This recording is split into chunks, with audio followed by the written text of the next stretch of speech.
وسهلا يا رمضان أصوم نهارا وأذكر ربي وأتلو القرآن ليشفي قلبي سأقوم ليلا حتى الفجر أشكر الله أصلي وأدعو.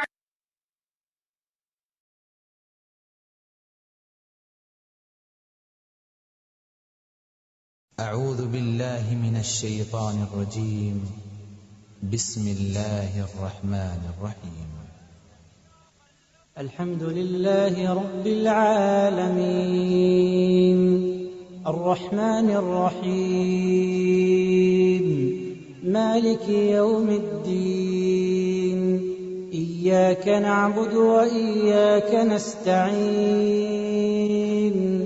اهدنا الصراط المستقيم صراط الذين أنعمت عليهم غير المغضوب عليهم ولا الضالين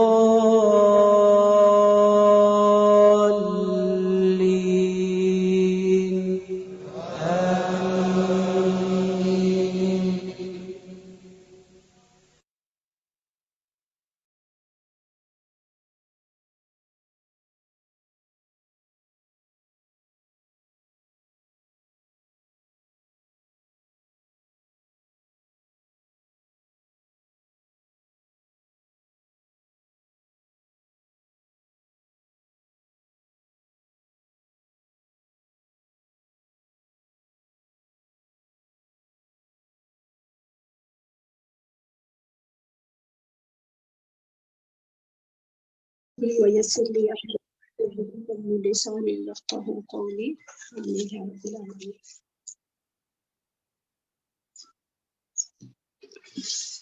تیسرا سپارہ اسٹارٹ سے دیکھتے ہیں. تلک الرسل فضلنا بعضهم على بعض.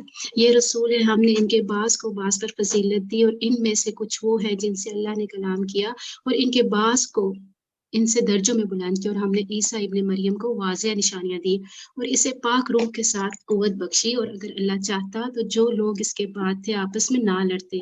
اس کے بعد کہ ان کے پاس واضح نشانیاں آ چکی لیکن انہوں نے اختلاف کیا تو ان میں سے کوئی تو وہ تھا جو ایمان لایا اور ان میں سے کوئی وہ تھا جس نے کفر کیا اور اگر اللہ تعالیٰ چاہتا تو آپس میں نہ لڑتے لیکن اللہ تعالیٰ جو چاہتا ہے وہ کرتا ہے. دل کا رسول فضلنا کیا ہے کہ یہ رسول ہیں جن کو ہم نے بعض کو بعض کے اوپر فضیلت عطا کی ہے اور کچھ سے اللہ تعالیٰ نے کلام کیا اور بعض کو درجوں میں بلند کیا. اور ایسا کیوں ہوتا ہے؟ اس کے پیچھے اللہ تعالیٰ کی حکمتیں ہوتی ہیں تو ہمیں اس میں مواصلہ نہیں کرنا چاہیے, دوسروں کی فضیلت کو مان لینا چاہیے. نہ تو ہمیں کسی کے درجے کو خود سے بڑھانا چاہیے اور نہ ہی ہمیں خود سے کسی کے درجے کو کم کرنا چاہیے. اور جس کو جو درجہ ملا ہو پھر اس میں انسان حسد نہ کرے اور نہ ہی مقابلہ بازی کرے. اگر انسان کو مقابلہ کرنا بھی ہے تو کس میں کرے؟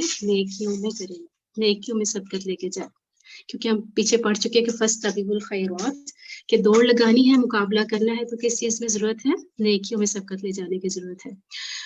یا ایھا الذین آمنوا انفقوا مما رزقناکم من قبل ان یأتی یوم لا بیع فیہ ولا خلۃ ولا شفاعۃ. اے لوگو جو ایمان لائے ہو اس میں سے خرچ کرو جو ہم نے تمہیں دیا اس سے پہلے کہ وہ دن آئے جس میں نہ کوئی خرید و فروخت ہوگی اور نہ ہی کوئی دوستی اور نہ ہی کوئی سفارش کام آئے گی اور کافر لوگ ہی ظالم ہیں. یہاں سے کیا بات پتہ چلتی ہے؟ یا ایھا الذین آمنوا, اے لوگو جو ایمان لائے ہو, ایمان والوں سے خطاب ہے کہ خرچ کرو. کیا خرچ کرو؟ مما رزقناکم, جو بھی ہم نے رزق دیا. تو رزق میں کیا آتے ہیں؟ تمام طرح کی صلاحیتیں آ جاتی ہیں. جو بھی اللہ تعالیٰ نے آپ کو رزق دیا, کوئی بھی صلاحیت دی, کوئی بھی نعمت اللہ تعالیٰ کی طرف سے ملی ہے تو آپ کے لیے کیا ہے؟ اللہ تعالیٰ کی طرف سے عطا کردہ رزق ہے. تو اس کو کیا کرنا ہے؟ دوسروں کے ساتھ شیئر کرنا ہے. کسی کے پاس علم ہے, کسی کے پاس کھانا پکانے کی اچھی صلاحیت ہے, کسی کی صلاحیت اچھی ہے, کسی کی لکھنا اچھا آتا ہے, کوئی بھی صلاحیت ہو سکتی ہے. کسی کے پاس مال زیادہ ہے, کسی کے پاس علم ہے, کسی کی حافظہ اچھا ہے. تو کسی طرح سے بھی دوسرے کی مدد کرے اس سے پہلے کیا ہو کہ وہ دن آ جائے جس دن کیا ہے پھر کوئی خرید و فروخت کیا ہے نہیں چلے گی. اور آج کیا ہے؟ آج اگر آدھی کھجور بھی انسان صدقہ کرتا ہے تو آگ سے بچ جاتا ہے. لیکن کل کیا ہے کہ جب وہ دن آ جائے گا تو پھر اس کے بعد زمین بھر بھی سونا. سوچے زمین کتنی بڑی ہے اور اتنا زیادہ سونا ہو تو وہ سارا بھی دے دیا جائے تو بھی کیا ہے وہ قبول نہیں کیا جائے گا. اور آج اگر آپ آدھی فجور تھوڑا سا وقت تھوڑا سا ٹائم اگر آپ قرآن کے لیے نکالتی ہیں, لوگوں کو سکھانے کے لیے نکالتی ہیں, تو وہ کیا ہے, اس سے زیادہ بہتر ہے کہ جب کیا ہوگا, کچھ بھی قبول نہ کیا جائے گا اور انسان حسرت کرے گا کہ کاش میں ایک بار لوٹوں اور پھر میں دوبارہ سے کیا کروں, سب کچھ دے کر تو اس جہنم کی آگ سے بچوں. آگے آیت الکرسی دیکھیں, اللہ لا الہ الا هو الحی القیوم, اللہ وہ ہے کہ اس کے سوا کوئی معبود نہیں, زندہ ہے, ہر چیز کو قائم رکھنے والا ہے, اس سے نہ تو اونگ آتی ہے اور نہ ہی کوئی نیند, اسی کا ہے جو کچھ آسمانوں میں ہے اور جو کچھ زمین میں ہے. کون ہے وہ جو اس کے پاس اس کی اجازت کے بغیر سفارش کرے, جانتا ہے وہ جو کچھ اس کے سامنے ہے اور جو ان کے پیچھے ہے, اور وہ اس کے علم میں سے کسی چیز کا احاطہ نہیں کرتے مگر جتنا وہ چاہتا ہے. اس کے کرسی زمین اور آسمان کو سمائے ہوئے ہے اور اسے ان دونوں کی حفاظت نہیں دکھاتی, اور وہی سب سے بلند اور سب سے بڑا ہے. منصح تلاوت کرتی ہوں. أعوذ بالله من الشيطان الرجيم. الله لا إله إلا هو الحي القيوم لا تأخذه سنة ولا نوم له ما في السماوات وما في الأرض من ذا الذي يشفع عنده إلا بإذنه يعلم ما بين أيديهم وما خلفهم ولا يحيطون بشيء من علمه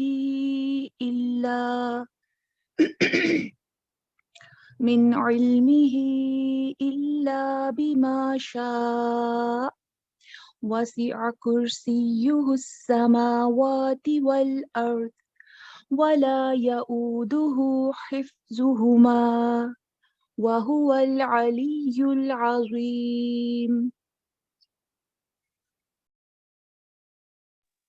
بارک اللہ, جزاک اللہ. ابی بن کعب رضی اللہ عنہ سے روایت ہے کہ آپ صلی اللہ علیہ وسلم نے مجھ سے پوچھا, ابو منذر جانتے ہو تمہارے پاس کتاب اللہ کی سب سے عظمت والی آیت کون سی ہے؟ میں نے کہا اللہ و رسولہ اعلم.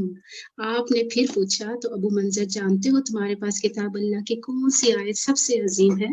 تو میں نے کہا اللہ لا الہ الا هو الحی القیوم.